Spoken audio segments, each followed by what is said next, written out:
Hello and welcome into our Sunday night edition of Between the Hedges. Thank y'all for tuning in, whether it's now or in the future. We appreciate that.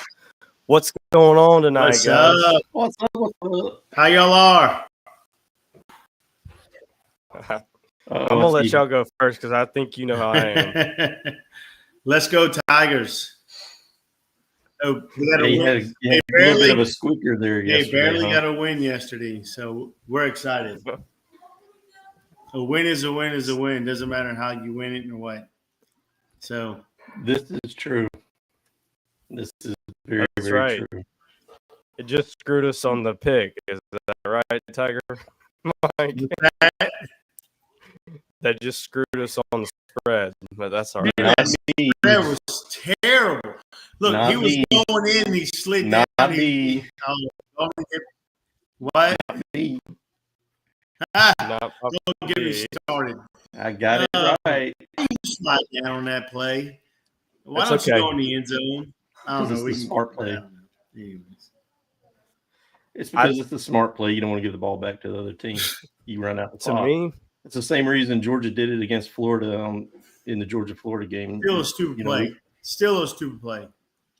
Yeah. So it's just one of those things they've figured out that if they can run out the clock, they don't want to give the ball back to the other team and take a chance of, them coming back. So you don't trust your defense. That's what that means. Yeah, you don't put your defense. You don't want to put your defense in that position. Whatever. That's Vegas. It's called Vegas playing the damn spread. Like all these. Yeah, don't get me started. No, I don't even. Hey, there were some times where I was like, Vegas is calling. But anyway, it's okay. We had another really, really great weekend, I think, of games. I mean, from the noon games on. I mean, because people thought that Texas A&M South Carolina game would be trash. They thought that the Notre Dame Pitt game would be trash, and it was. And then people thought that what was the other nooner that wouldn't be too good? I guess, yeah. I mean, USC and Iowa wasn't that 3:30. Anyway, yeah, I believe so. We were kind of what I was trying to get at is, the thought was later in the day that the games get better this weekend, but every window had a great game, and it was a lot of fun to watch, and from my perspective, a lot of fun to be at the best game of the day. But yeah, buddy. What do y'all have any takeaways from yesterday? What do y'all have? I want to say about you realize how close Georgia was to clinching a spot in the SEC championship yesterday? Very close. Very close. You know what needed to happen for us to have clinched yesterday? I know what needed to happen, and it should have freaking happened, damn it. All we needed was freaking South Carolina to kick one field goal the whole second half and win that game and hold on rather than losing a 27-point lead that they built in the first half. To A&M. I told you all they had to do was score 3 points to win that game in the second half. Or a safety. A safety. Just any points to where they win. If they would have held on and pulled that upset off, we would have clinched a spot in the SEC championship. Mm-hmm. That's crazy to think about, but that's what would have happened. That was how close. I mean, they jumped out that 30-3 lead at halftime and lost that game 31-30. That was a historic collapse. Big time, just absolute choking, biggest choke job in an SEC game in over 20 years. That's how far the stat goes back. SEC teams were 286-0 going into that game. Now they're 286-1 after being up 27. It's crazy. Daggum Gamecocks. Yeah, can't count on them for nothing. Even when they got a 27-point lead. Jeez. Another little tidbit UGA, we've now won 12 straight home games versus top 10. Yep. One shy of the all-time record. Daddy Ice is chiming right. in. Historic collapse and historic comeback. I don't know about the comeback so much. South Carolina gave a lot of things away in that game. They caused a lot of that. But I mean, Texas A&M still had to score the points. So have you ever seen a game that was so different from one half to the next? I mean, dramatically different from one half. I mean, South Carolina couldn't do anything wrong the first half, and Texas A&M could not get out of their own way and do anything right the first half. It reminds me of the LSU game. I mean, they came back in the second half and just blew up everything. I mean, I said that on Friday. I mean, that's how it was going to be. So it's a tale of two halves, really. And one thing I want to stop hearing, because I was hearing a lot at the tailgate yesterday and just on the game day and the different broadcasts for the games. Sellers should not be a Heisman contender. Neither should Marcel Reed. Miss me with that. They both absolutely just puked everywhere yesterday. They looked horrific, both of them. So whoever thought that they were contenders for the Heisman, please excuse yourself from the discussion and don't bring that up again, because neither one of them deserve it. To me, the Heisman contenders are Julian Sayin, the Ohio State quarterback, Mendoza, the Indiana quarterback, Jeremiah Love, the Notre Dame running back. That dude's special. That dude is something else. Yep. I mean, and then Gunnar Stockton. And he's officially made his presence known, and he's playing too good on a good enough team to where if we win out and go further into the playoffs and stuff like that, you got to at least give him an invite to New York. If not, he's got to be one of the ones sitting there if he keeps playing the way he is. Yep, I agree. But those other three definitely, but I think Gunnar Stockton hasn't officially put his name in the chat, so to speak. I would agree. I think Gunnar Stockton's going to win it. If he doesn't, it's a robbery. Daddy Ice says Mendoza, Stockton, and Simpson. Well, you get 5 finalists, so that's definitely. I think that should be the top 3 of the 5. If Simpson won yesterday, then it would be him, I think. But Stockton solidified with the win.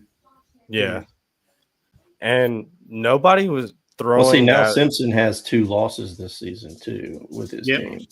That's true. And I mean, against Florida State, he really didn't look good at all. Exactly. I mean, that's a bad loss. Before yesterday, though, nobody was even uttering Stockton in this conversation. And Aaron Murray went on his show, and he was comparing Stockton to to Joe Burrow's Heisman season, and then you're getting tiger bombed over there. Yeah. And then Jaden's Heisman season, right? Jaden Daniels. And Gunnar has a better QBR than Jaden did. And he has almost as good a QBR. He's just 1 point behind Burrow. And Burrow had a historic season, right? So and a lot of people were saying Burrow had a historic supporting cast. You got to start putting some respect on the supporting cast that Gunnar has now. He has a true number 1 in Thomas. He has a true slot number 1 guy or high volume guy in Branch. And both tight ends can kill you. And then you've still got Bell, and you've still got the third tight end, the freshman, Williams. So, I mean, it's starting to turn out to look like that 2019 LSU offense, dare I say. Dare I say. Okay. Come on, man. Come on. Fire back at me. That's why I said it. It's starting to look that way. I mean, if you look at all the numbers, but just look at the numbers. It's starting to feel a lot like that.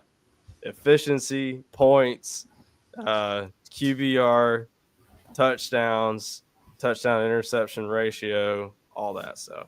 I think Joe Burrow had like what 30 or 40 touchdowns that year. I mean, it was pretty amazing. Matter of fact, let's look at that. I think he ended with 50 total. Gunner's 56 as it was. I think he had 56 total touchdowns that year. Yeah, that's with the playoffs and national championship and stuff, but still. Right. And we're through 10 games for Gunner, and he's got 27. He's got 27, so he's well on that pace. Yeah, he's got 30 more to get. Okay, yeah. And he's got how many more games left? How many? Like 4? How many more? We've got. We go to the championship, there's 4 games there, and you've got 2 more regular season games and possibly an SEC championship game. So there's another half a season or 3/4 of a 6 season. 6 games, and he's got to get 30 more touchdowns. Come on. I mean, he's gotten 5 and 2 games this season already. You want to be like a Tiger, but you can't. Okay, so. No, because right now the Tigers are in the middle of the SEC. It's all right. Swallow it. It's okay, Puppy. But my point is he's got plenty of time. Half a season to go, and you've already got 27. I'm just saying, I'm not saying he's going to beat him or he's going to tie the total touchdowns. But what I'm saying is if he gets close and this team does what I think we're capable of now that I've seen them 3 times in person, I think he should win the Heisman. I really do.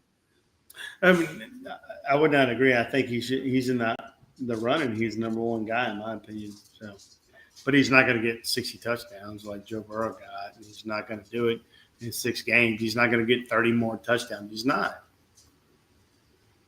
Don't say he won't. That's what he loves to hear. Paul Feinbaum before the season said, I think Georgia's in a worse position having Gunner at QB. And Gunner said, hold my beer.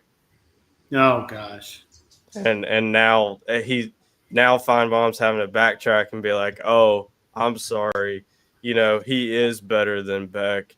Georgia dodged a bullet because Beck's no longer there. Man, does that look like the all-time best move that we could have ever made. Okay, so here it is. Here's the stats. 60 touchdowns by Joe Burrow. 60. And only 6 interceptions. In 16 games, right? 15. Which Gunner has 15. Which Gunner has that many more to go. He has 6 at least. 15 games, and he threw for 5,671 yards. Okay. Now that he won't do. No, he's not. He's not going to throw for 5,000. He's not. But he'll rush for more touchdowns than Burrow did. He'll have more rushing touchdowns than Burrow did. Okay. Easily.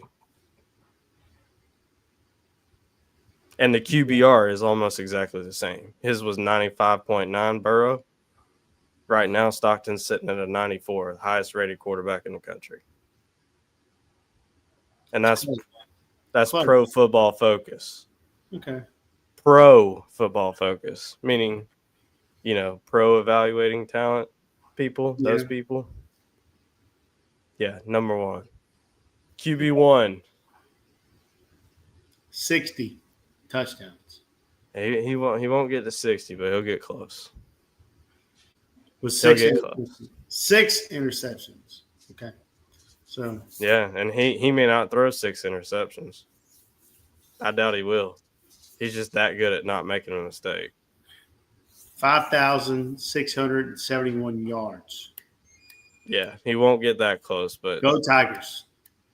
Only the best year in college football ever by any team, any quarterback, any organization, any whatever.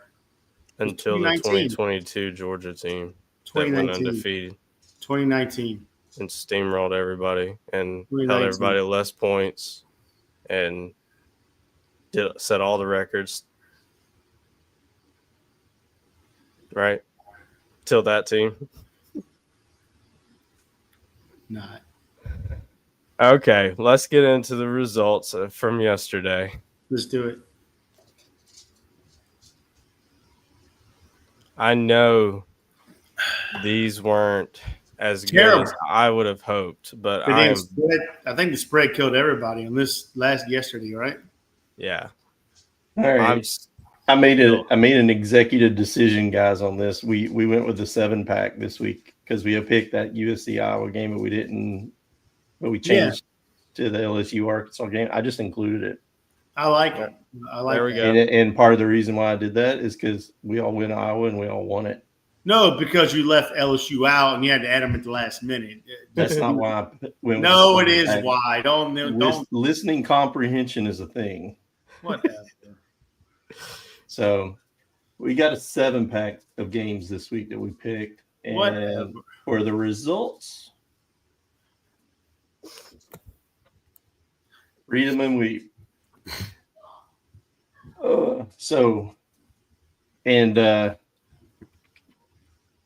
Harrison didn't do too bad on his picks this week, just so you know.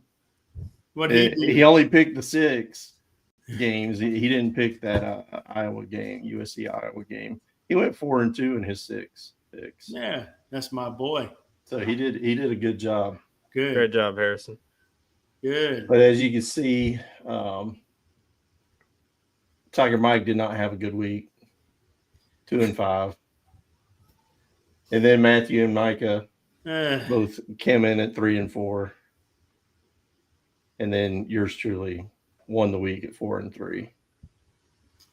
Off of the Arkansas kneel down or LSU kneel down at the goal line. That kneel down was terrible. I also picked UGA. I also picked Oklahoma right. Not only that, but Iowa right. Whoa. Well, let's go back to the game in question. The whole thing goes around at South Carolina and Texas A&M. I mean, come on, who would have thought that? I mean, your boy did. Yeah, that's who thought. I tell you that. what, it is interesting to look and see all these games that had those huge spreads. None of the teams covered, except for Notre Dame. Except for Notre Dame, they covered. Who? But Texas A&M did not. Ole Miss did not. So, and Michael was right on both of those. That was 2 of his 3 winners. And he would have only gotten those 2 right if I wouldn't have included the Iowa game. That's fine. Bang, bang. Those were the 2 hardest games. You would have been pick. 2-4 instead of 3-4 if I wouldn't have kept that one in there. So you can thank me later. That's all fine. Right, so let's look at the A&M game, the Ole Miss game, the LSU game. All those games, I mean, come on. The LSU game, if your boy wouldn't have slid in the 5-yard line, he would have kept running, which I don't understand why. You play to win the game. You sound like a loser, man. No, I sound like – you know what I hate about collegiate now is like, oh, we don't want to – dude, you had a chance to even kick a field goal. You play to win the game. It doesn't matter if people's feelings get hurt. That's what they did. They played to win the game. No, they made the smart play to win the game. They played to not lose the game, Papa D. If you don't lose, what do? You win. What's that? Yeah, if you don't lose, what is it called? A win. You and I can agree to disagree. They won. If the running back and I got the pick right. And same thing with Georgia a couple of weeks back. If they would have kept running and went to the end zone and played to win the game instead of play to not shame the other team. I'm not saying I agree with it. I'm just saying I understand the reasoning behind it. You got to stop me from scoring. If you don't want to stop me, then you can't win. So it's just I don't like this crap where you kneel down and this. I don't like it. I never have. I never will. Yeah. That's why I like what happened in the 4th quarter of the UGA Texas game last night, because it felt like we're just keeping the foot on the gas. It was a close game entering the 4th quarter, and then I looked up and I'm like, Texas has no chance. We're a 4th quarter team. They have 0 chance. And then we put 21 on them in the 4th. Like, that's putting your foot on the gas, putting your foot on their neck and finishing them off. I love the old BCS type style play where you run the score up and you knock them in the mouth and you kick them when they're down. That's just the way that's what I'm used to, and I don't like this crap nowadays where you don't want to overshadow them. Sports. We need that meme with the old dude standing out front of his house. Oh my yard! Get off my yard! I don't like it. I don't like it at all. You play to win the game. You trust your team to beat them, and we talked about we talked a little bit about that before the show came on. You play to win the game. You trust your team. If you don't trust your defense to stop them, then you don't slide on the 5-yard line. You don't slide on the 2-yard line. You don't kick the field goal. But the reason why you do it is you take out any questions. You remove the possibilities from happening. That's why they're doing it. I'm not saying I agree. Just understand why they do it. That's all I'm saying. Yeah, I would rather them score. I would have much rather seen Stockton run that ball in the end zone, especially against Florida. If we can score 50 on Florida, I want to score 50 on Florida every single time. 100. I get why he did what he did, because we took out any possibility of them getting the ball back and scoring and getting an onside kick and scoring again and winning the game. So I get it. I don't like it, but I get it. So, Micah, your impression since you were in person UGA Texas game, I mean, what was the crowd like? It sounded on TV like that place was going bananas. Yeah, it's not gonna go down on the scale of the loudest game in the stadium's history. I still think that 2022 Tennessee game takes the cake on that as far as decibel levels. But just the early arriving crowd, we got in there at 6:30. And it was a 7:45 kick, and the stadium was 90% full. Wow. Okay. An hour and 15 minutes before kickoff. And it was loud. People were standing the whole game. No one was sitting. And right before the fourth quarter, we always do a couple of different things in the stadium. And one of them's the fourth quarter wave, where you're putting your fingers down and waving the lights. The other thing was they throw up some stuff on the screen. It's like a hype video, and then they start playing like the Terminus song, Enter Terminus or something like that. And it goes bananas. And at that point, like I said, I knew Texas was cooked. Like the way Arch was seeing ghosts, the way they couldn't move the ball on offense except for one drive where they started on the plus side of the field after the only interception Stockton had. And, then one other drive that was aided by penalties to get them a touchdown. Yeah, I knew they had no shot, and the energy was just so electric last night. I mean, it felt like that was the biggest game of everybody's life, and that felt like a national championship type game. And in the old days, that could have been, a national championship game, 10th game of the season, So, and well. It goes to show the way that one turned out. We definitely have Texas's number right now as far as that matchup being 3-0. And a little snippet of some interesting stats about this series now that Texas has been in the SEC for a couple of seasons, and we matched up against them 3 times and won all 3 of them. In those 3 games, Texas has rushed the ball 72 times. Okay. Any ventures of guesses about how many total yards they've rushed for? Have you read this or heard this? I've seen this, so I'll be quiet. It's 72 amazing. attempts. Last night? No, in the 3 games that we've played against them in the Okay. last 2 seasons, they've run the ball 72 times for a grand total of 83 yards against us in 3 games. An average of 1.15 yards per attempt. 1.1 basically yards per attempt. And then I wish our pass rush would play like they play against Texas every game, because in the 3 games against Texas, we averaged 29 QB pressures per game, and we've gotten 17 sacks total in those games and in that same time frame and all against all other Power 4 teams, which is a total of 17 games. We only average 14 QB pressures per game. It's opposed to 20. So it's more than double what we normally average. And in those 17 games, we've gotten 26 sacks. So we've almost gotten the same amount of sacks against Texas as we have all other Power 4 teams we played in that time frame. So it's and just a little story time. Are you done with your stats? Okay. I hope he's done. I hope he's done. It was sleep. I was about to go to bed.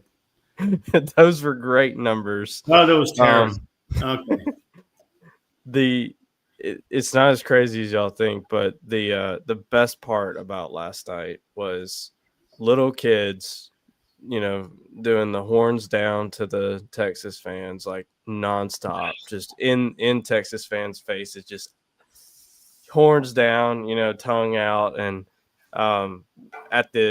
after the last touchdown, we sang the hey goodbye to them and waved bye to them, and then all the Texas fans are just sitting there like looking up, like wondering what the hell happened, and we're just like all waving them horns down. It was the best.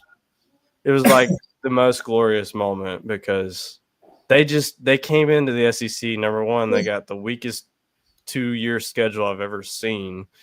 And then they think that they come in and they're all that in a bag of chips, and they turn out that, it's like, who's your daddy? It's Kirby and it's Georgia. So just remember that. We made sure we told him who's daddy and never forget. So have I made you sick enough yet, Tiger Mike?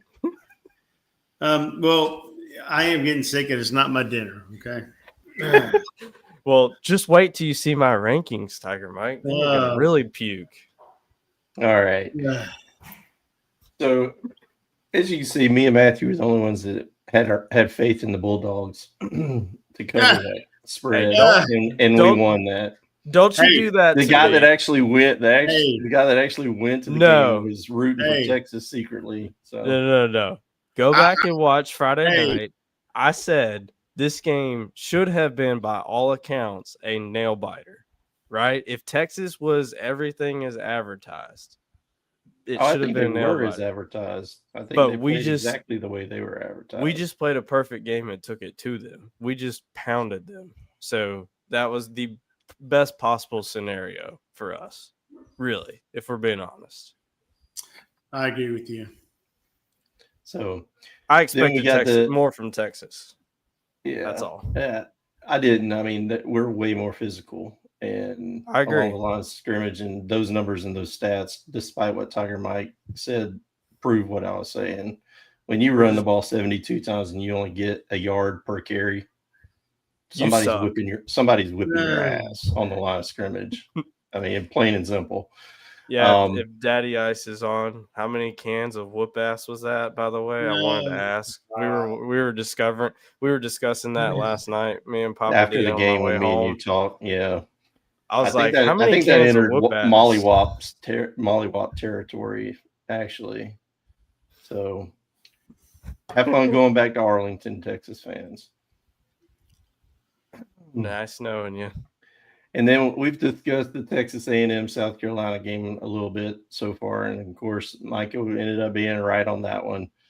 Texas A&M decided for some reason to pull a Georgia and only play the second half, and they came back and won, but they did not cover. So that's classic Georgia right there when they're favored by a large point spread.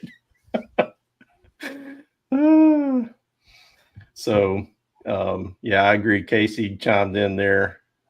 Matthew said I'm happy Georgia decided to play well before the second half yesterday. Yeah, exactly. We need to continue to do that. Hey, what about when she said, "Please take it easy on Tiger Mike"? You didn't talk about that. That wasn't her. That was Daddy Ice. And now he's saying 2 to 3 cans of whoop ass and a solid volley. Oh my gosh. That's what I thought. I agree. That's what me and Micah were talking about last night after the game.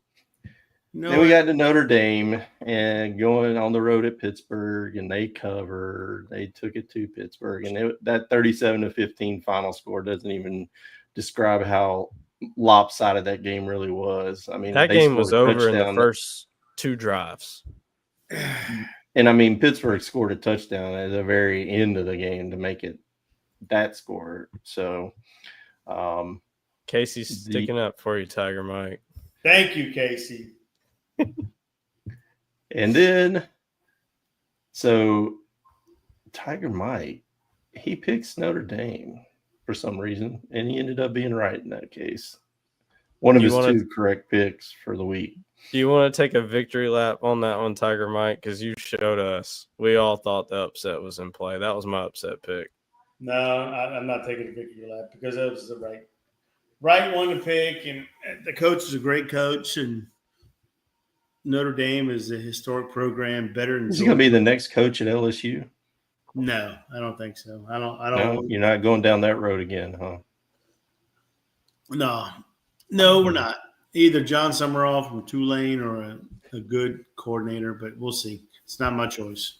Should be Dan Lanning. The last I don't think Dan Lanning wants to leave Oregon, to be honest. Well, I don't think LSU has enough money to convince Dan Lanning to leave Oregon. So, because I think once Oregon lost, Mario Cristobal to Miami, they decided right then and there that they're going to, Phil Knight of Nike is going to step up to the plate and put everything they have to that head coach. And so that's what's going to happen. So I don't think it's going to be. I like Summerall, though. I think I like Summerall. I think Summerall's the coach. I don't think it's going to be him. That's just my pick. So, gotcha. He would be a good one. That's my pick. And then we got to probably one of the better games during the day if you take out the Georgia-Texas game for a Georgia fan. Anytime Alabama gets beat, it's a good day for Georgia fans, right? So Oklahoma goes back-to-back weeks. They go into Tennessee and go into Alabama and come out 2-0. Who had that on their bingo card? That's very impressive. I mean, 23-21. I mean, they muddied it up. And Alabama just can't run the ball. They, like Texas, they just cannot run the ball to save their lives right now. And so they're one-dimensional. You can't be one-dimensional. Oklahoma laid into their quarterback and pressured him all game long, sacked him several times. And, of course, Alabama, they lost, so they did not cover. And me and Matthew picked Oklahoma, and Matthew, give him credit, that was his upset pick of the week. He nailed it again. Boomer Sooner. He got it right once again with the upset pick. So, and then, like I said, I included on the graphic here the USC Iowa game. We all went Iowa.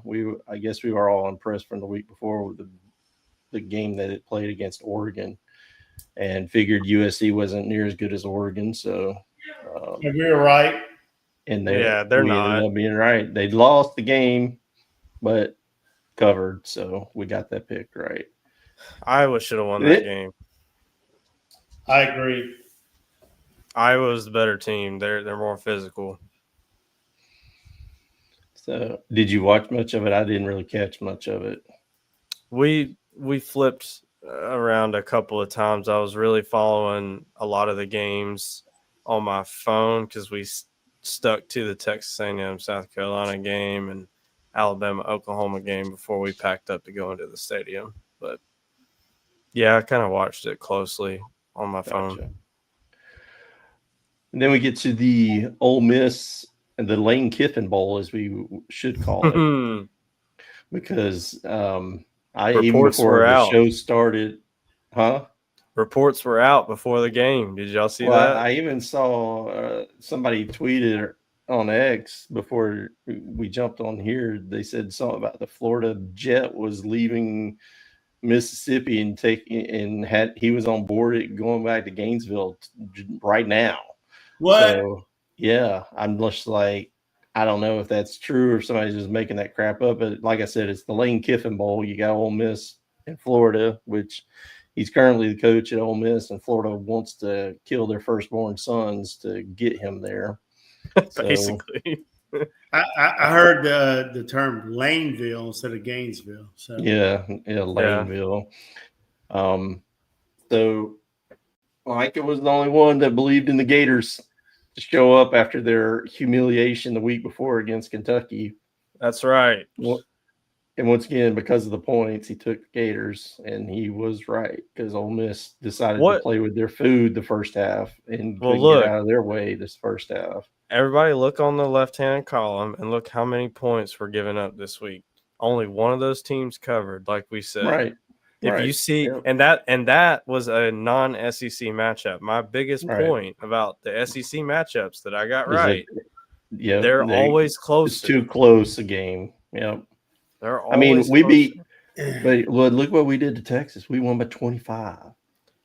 That's because we had, like I said, probably the perfect fourth quarter. I don't know that you get better. We won by 25 because Kirby Smart has a huge pair of gonads. He does. And they were on full display in that fourth quarter. Oh my that's what everybody was saying in the stadium. They're like, Kirby just said, "Hold my sack." When you go for it on 4th and 1 at your own 30-yard line or whatever, 35-yard line, whatever that was, he believes in his team and his defense. There you go, like Tiger Mike. And then you said. get it, and then you do it again later in that drive, another 4th down, and you get it. And then after you score that touchdown, you're up 21-10 at that point. You go for an onside kick and you get it. It's just unreal how he pulls that stuff out all the time. And to add a little bit more to that, Sarkisian in the meeting with ABC and ESPN, the broadcast team this week, said Kirby's going to have something for us, like a onside kick, or feint punt at the right time. He says they practiced for it all week, but it didn't look like it on that onside kick. And he still got by the play. He was not ready for it. So you were right. Florida decides to show up. It's just interesting when they decide to show up and when they don't. That's what bad teams do. They pick when they want to show up, and they did. So they did. They were at least respectable in that game. And I think for a while they were winning it, if I'm not mistaken. But Ole Miss got their crap together and took over in the second half late in the game and made it a 2-score game. And then we come to the snooze fest game of the week. Yeah. LSU Arkansas, the battle for the golden boot, right? Right, Tiger Mike? Battle for the boot, baby. So LSU, they win the boot. They secure the win over Arkansas 23-22.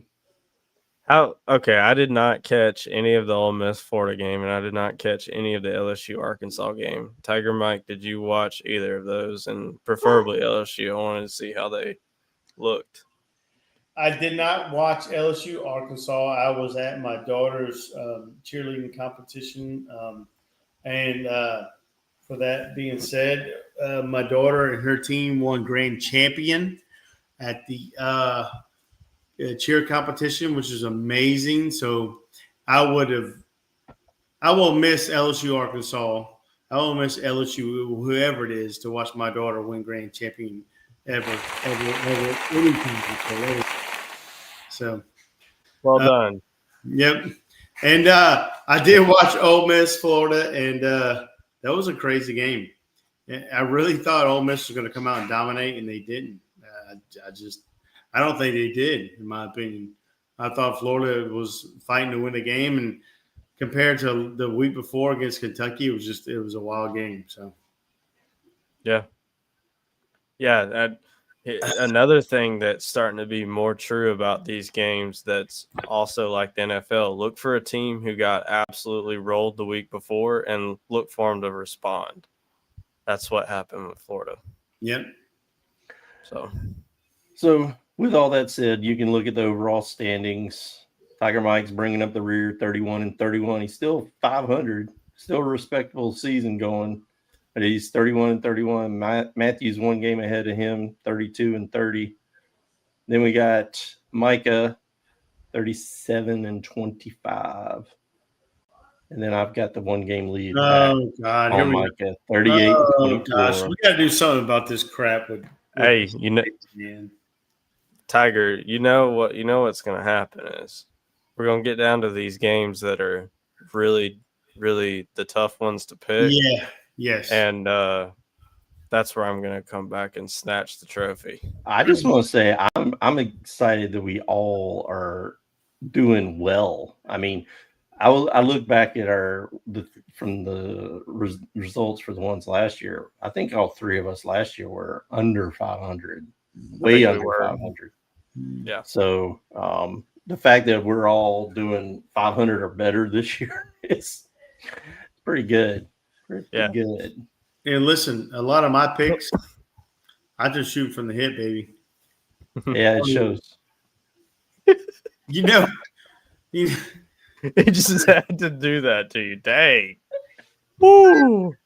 That's what'll get you 2-5, big guy.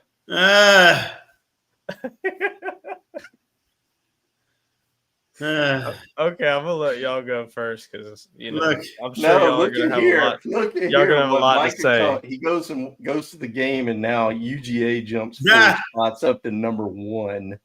Yeah, I see that. I mean, I was at least a little bit respectful. I kept Ohio State number 1, but jumped UGA to number 2. Wow. So we got a 1, a 2, a 3, and a 4 for UGA. And we can all tell who has a number 4. What other thoughts you got, Micah?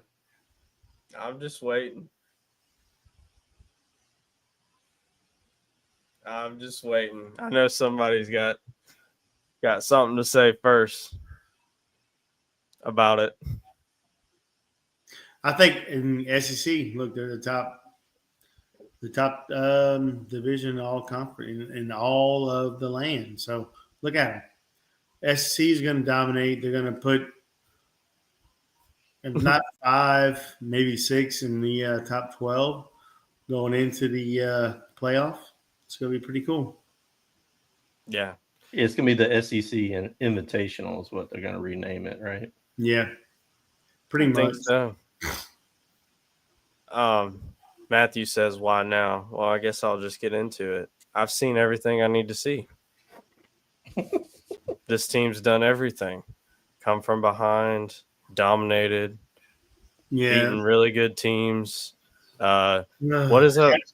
Let's look at strength of record too. Ohio State and Indiana's strength of record is trash. Oh, I mean, if we're being honest. And so is Texas A&M's. Texas A&M, all of their wins are against the bottom half of the SEC. Watch your mouth. All of them. It's true. Watch your mouth. Every single one of Texas A&M's wins. Played any of the top 6 or 7 teams. Watch your mouth. And they're probably won't until they play Texas either. They're probably going to get to Atlanta not having played Georgia, Bama, Vandy. Well, just go down the standings. The first 6 or 7 teams listed Ole they Miss played. You're going to miss all the best teams in the SEC and you're going to get to Atlanta. So miss me with Texas A&M. I've still got them 4 out of respect. Did I remind you that LSU was winning at half against A&M? Do I need to make you a banner for that one too? Like I did Auburn fans about beating Georgia the first half. I need to make you a banner for winning against Texas A&M the first half. Who? Do you not remember that picture? I can show it to you. Auburn might as well be up there with like Vanderbilt and Kentucky, in my opinion. I mean, come on. Who? But yeah, I mean, but Ohio State hasn't. I mean, they may be saving it. Apparently, the argument that I've heard, from people that want to defend Ohio State is that they're saving a lot of their best shots for the end of the season because even the term load management has been used with a lot of their star players because they're just trying to rest up and get ready for the playoffs. Good luck with that. Kirby believes in real game reps and bringing your lunch pail to work, and that seems to work out better for Georgia than in Ohio State. Ryan Day was about to get fired last season before he went on his run because he lost to Michigan for the 3rd straight year or 4th straight year. I think it's about to be 5 because Michigan's probably going to come in there and push them around again this year because they're not we that can good. hope. We can pray. So, yeah, miss me with everybody else being number 1. It's Georgia, most complete team in the country. Can most you say complete team? Tiger Mike definitely agrees with that. Can you say drink the Kool-Aid? Nah, I just see what my eyes see. And I'm assuming the Kool-Aid you're drinking is red. It's got to be. Is there any other color? Yeah, man, purple's the best, man. It's a good secondary color. Great, baby. Great Kool-Aid. But yeah, I think it's interesting too that all of us still have Alabama in our top 12. Yeah. I mean, they dropped, but we all still have them in there. And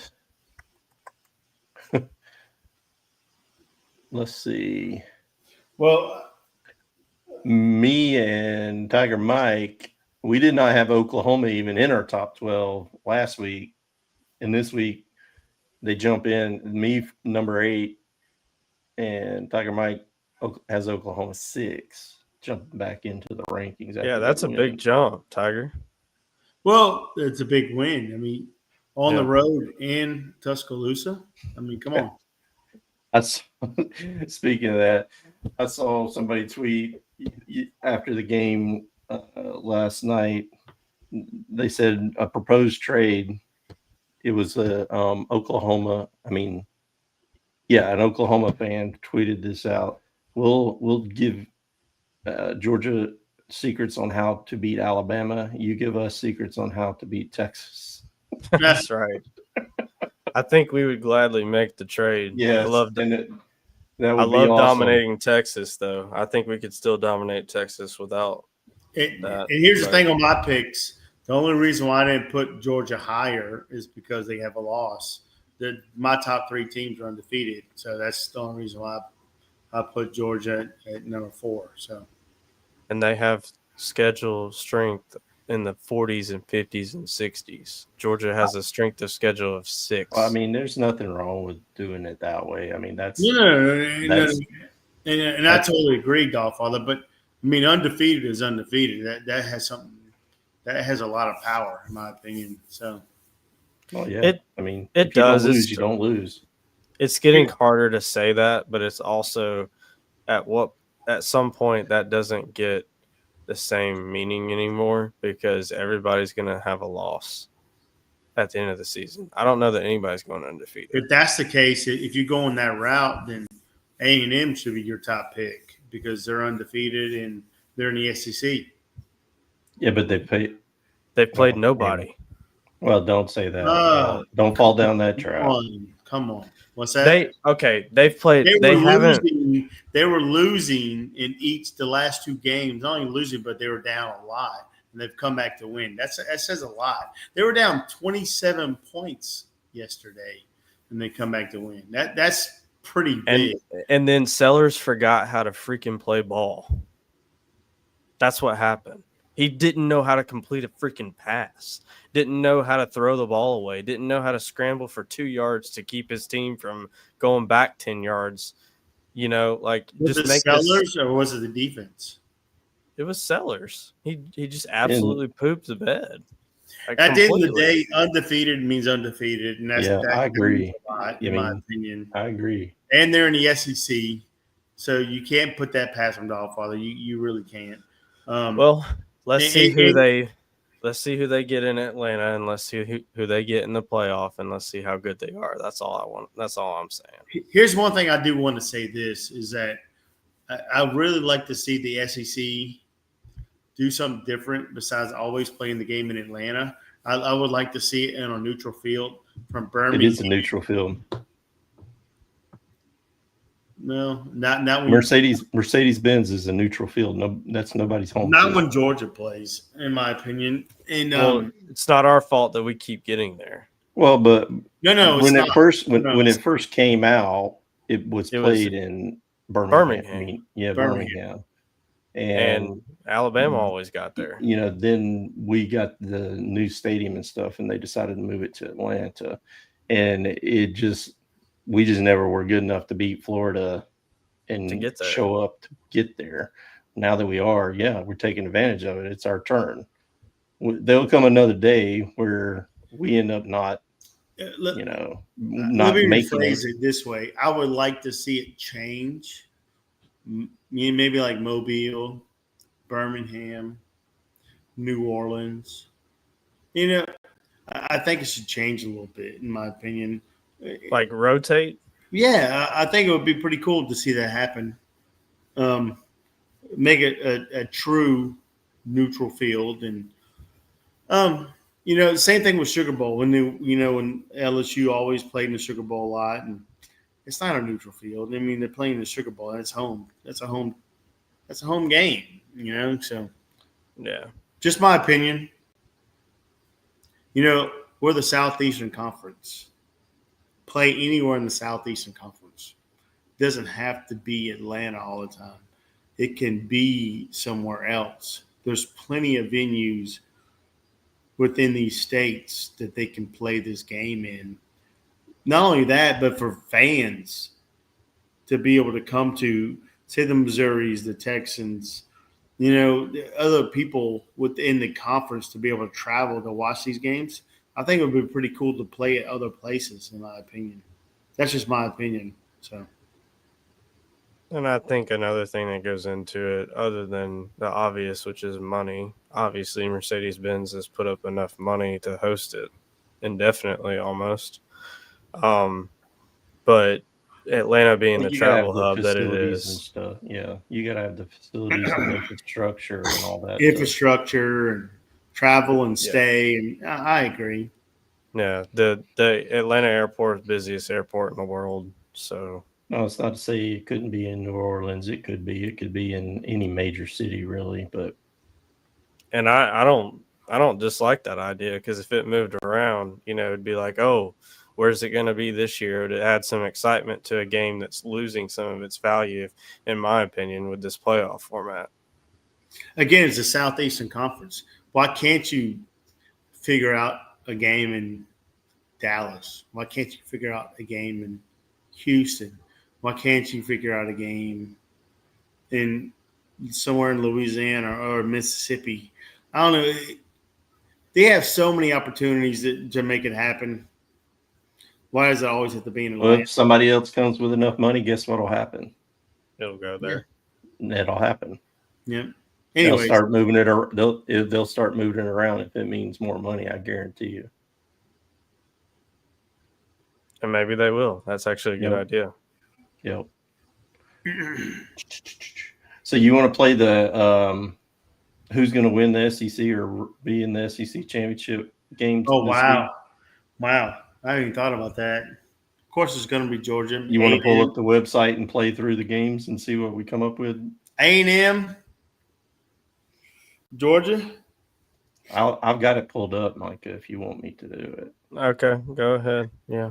We can go through this again real quick after some of the scenarios have started to happen that we went over last time. So yeah, we shared this one time you weren't with us, Tiger Mike. So I found a website that's got it all programmed in where you can. Let me. And we'll give credit to him again and drop the link in the description of the video.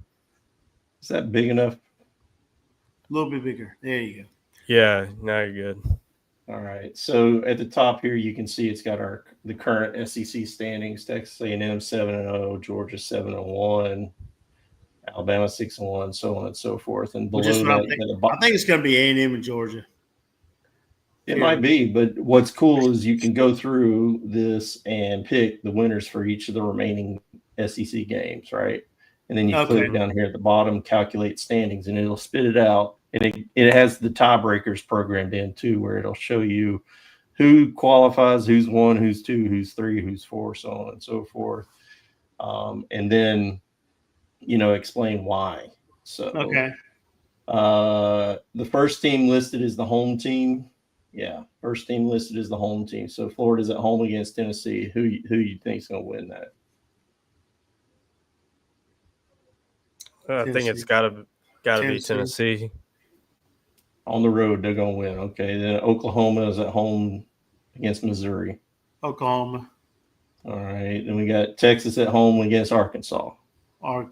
Texas. Yeah. Then we got Vandy at home playing Kentucky. I say Vandy, huh, Dogfather? I tell you, I would say so. Kentucky's been playing a lot better the last couple of weeks. Yeah, they could steal that one, but I don't know. All right, then we got Mississippi State at home hosting Ole Miss, and there's yet to be seen if Lane Kiffin's going to be a part of that game or not. Oh gosh, come on, it's going to be Mississippi. Kiffin's staying. I think the drama starts building though, and it might be a distraction by that weekend. So Ole Miss. I still think Ole Miss, but Texas hosting Texas A&M. Oh, that's an upset in the making. You think Texas wins it at home? I don't know. I'm just look. Let's go with Texas. What the heck? All right. Arkansas hosting Missouri. Missouri. All right. Auburn hosting Alabama. Go ahead, Dogfather. This could go either way, in my opinion. Come on, Dogfather. Call it. I'm saying Bama, though. I say Bama. All right. Oklahoma hosting LSU. Woo! Are y'all going to beat Oklahoma at their place? No. All right. Then we got happening. Tennessee hosting Vandy. Go Vandy. That's a good one. All right. Let's say Vandy. If all these results happen, Alabama plays Georgia.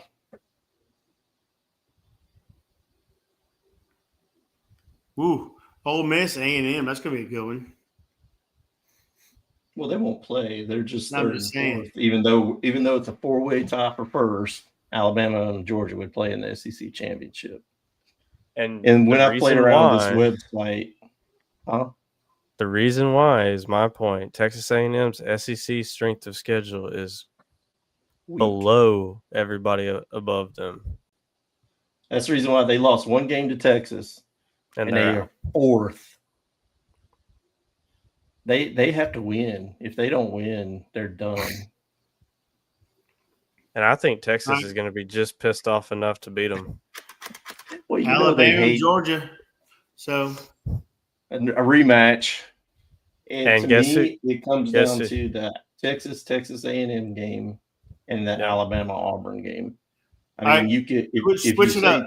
Put A&M. If you switch those two, A&M goes. Texas A&M and us. All right, go back to. Do we need to figure out how to make LSU in here? No. There's no possible way. Officially eliminated from SEC. title game But contention. go back to that again. Where is LSU? Oh, they're down here 10. Okay. And you know what? Look, Hey, what's that, Laura? I'm sorry, my wife's calling me. I gotta go. hey, you know what's Oklahoma's almost all but eliminated too. I mean, you have 2 losses, you're pretty much not getting into this game. There'd But have that's to be the a ton. SEC. I mean, I think that's why when coaches want to coach, they want to come to the best conference. However, they forget It's tough. This cutthroat conference, man. Yeah. Do you really want to play in the SEC? But Texas is figuring that out firsthand because they think they're God's gift to everything. Hell, what about Oklahoma? I mean, they're the same way. I mean, I remember LSU beating Oklahoma in the national championship game. Jason White was a quarterback, and they just ran all over him. It's just when you leave and come to this conference, Missouri was a part of it. A&M was a part of it back in the day too. They were the first 2 to come over from the Big 12, I believe is what it was. I can't remember, but they're feeling it. Missouri was part of that regime. If I'm wrong, I apologize, but I think it was Missouri, A&M, and if I missed it, is that the only 2? Is that right? Yeah, they came in together. Okay. Texas A&M and Missouri, and then now, Texas and Oklahoma. And look how long it took for those teams to really dig in, put their heels down, and really fight to do some good. Now look at them; they're a top 10, top 5 team in the SEC. So Missouri, I mean, come on, Missouri. Gosh almighty. That's crazy. Well, that ends another good weekend, huh? Yeah. If you're a Georgia fan, if you're an AM fan, yeah, it's a good week. But you know what? I'm happy for football, college football. I'm a very big college football fan. I still think there's a lot of behind the scenes stuff that goes on in college football that we don't talk about, but college football is definitely better than pro, in my opinion, hands down. So, Yeah, I agree with that. But like Papa D said, that wraps up another show tonight. Thank y'all for hopping on here with me again. It's always fun. I always love doing this during thank the you season. for having me. Yeah, it's a lot of fun to get to do this. These are the 2 nights of the week that are probably the 2 best nights of the week. So whenever we do it, both nights, so it's a lot of fun. Hey, before you appreciate it, before you close, what's that? Before you go, I got one more picture. One Need to one share last with photo. everybody. Oh gosh, here we go. I see it now. Share that with everybody. It's the We butcher love shop, that, baby.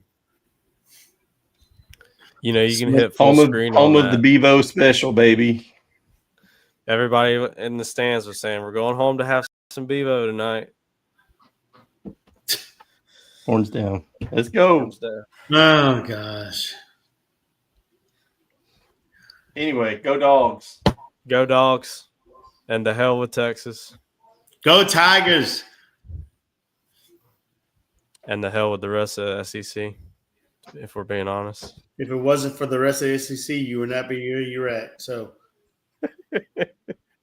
you're right. We would just still be on top if we were a one-team conference. You would we would just be number one either way. Be on top and always be on bottom. Still be at the bottom, baby. Go Tigers.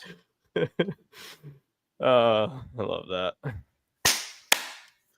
Well, y'all have a good evening. Thank y'all for tuning in. I was cooking earlier, so I apologize. I still got it on. This man was cooking. We don't know what, but he was cooking. Hey, I cooked a good meal tonight. I'll tell you about it later. All right. Look forward to hearing about it. again, best thing that you can do is like and subscribe if you like what we're doing, and share with 5 of your friends. Check out our socials. We have TikTok and Instagram at BTH Dogs, and we're at BTH Dogs on YouTube as well. So thank y'all. We really appreciate the support. Y'all have a great evening. Everybody have a great week. And as always, go Dogs. Go Tigers. Oh, Tigers. Yeah, you're right.